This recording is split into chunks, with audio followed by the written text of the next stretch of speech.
Dituding melarang adik Vanessa Angel memakai barang milik kakaknya, Fuji klarifikasi bahwa ia hanya menegur.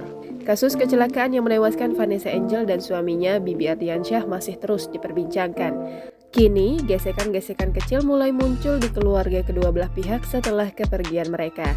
Bukan lagi terkait kecelakaan, sorotan publik tertuju pada adik Vanessa Angel, yakni Mayang dan Fujianti Utami yang merupakan adik bungsu Bibi Ardiansyah. Pasalnya beredar kabar tentang Fuji yang disebut melarang Mayang untuk menggunakan baju milik Vanessa yang berada di kediamannya. Padahal barang itu semata-mata milik kakaknya sendiri. Menanggapi hal tersebut, Fuji dengan tegas memberikan bantahan.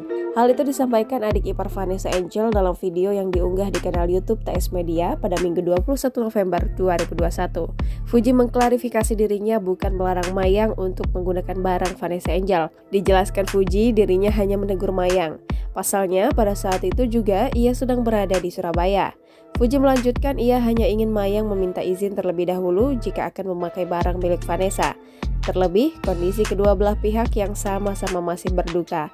Sementara itu, Fuji juga menjelaskan bahwa Mayang memang memakai baju Vanessa Angel karena pakaian yang digunakannya basah. Jangan lupa subscribe, share, komen, dan like ya!